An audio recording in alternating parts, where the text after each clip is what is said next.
তো হ্যালো গাইসেরা, সবাই কেমন আছো? আশা করি সবাই ভালো আছো। তো আজকে চলে যাচ্ছি আমরা সেই নাপিতবাড়ি মেলা। তো পহেলা বৈশাখের, অথচ এখানে পহেলা বৈশাখের পরের দিন এখানে মেলাটা হয় মূলত। তো ওই মেলায় আমি আমার আর দুটা ফ্রেন্ড যাচ্ছি। তো সামনে যাওয়ার সময় ছোট বাচ্চাদের দেখে সেই আগের পুরনো স্মৃতিগুলো মনে পড়ে গেল।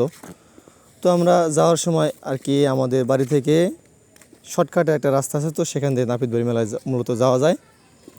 তো এখানে যাওয়ার পরে বিভিন্ন মানুষ এখানে আসছে, বিভিন্ন পেশার মানুষ এখানে মূলত যেই ব্যাগগুলো আছে। তো এখানে মাটির জিনিসপত্র, ওই কারণে ব্যাগটা খুব ভারী হয়, তো ওই জন্য সবাই ভালো মানের ব্যাগ আনে এখানে।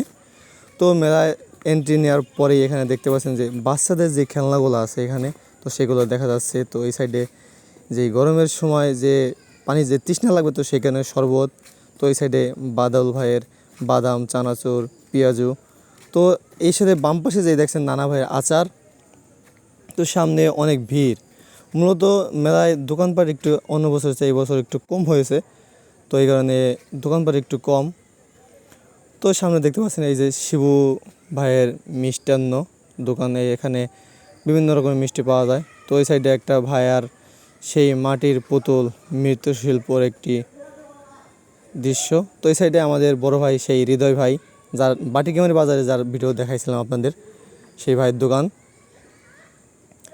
তো এখানে অন্যান্য বছর সেই বছর একটু কম আয়োজন হয়েছে। তো এখানে দেখতে পাচ্ছেন যে এই যে কুমার বাড়ির সেই কাকা, তার ইয়া যেই ছোটো বাচ্চাদের যে খেলনাগুলো আছে সেগুলো বানিয়ে নিয়েছে মাটি দিয়ে, যেগুলো তৈরি হয় আর কি। তো এখানে আরও অনেক জাঁকজমক হয়েছে, আপনারা না গেলে বুঝতে পারবেন। এই দেখেন এই যে শাকসবজি যে ইয়াগুলো আছে সেগুলো মাটি দিয়ে তৈরি করছে তারা, খুব সুন্দর কারুকার্য করছে তারা। তো এই যে আমাদের আগের দিনগুলো ছোটোবেলা যে হাতে যেই রং দিয়ে যেই নামগুলো লেখাইতাম, তো সেইগুলো দেখা যাচ্ছে।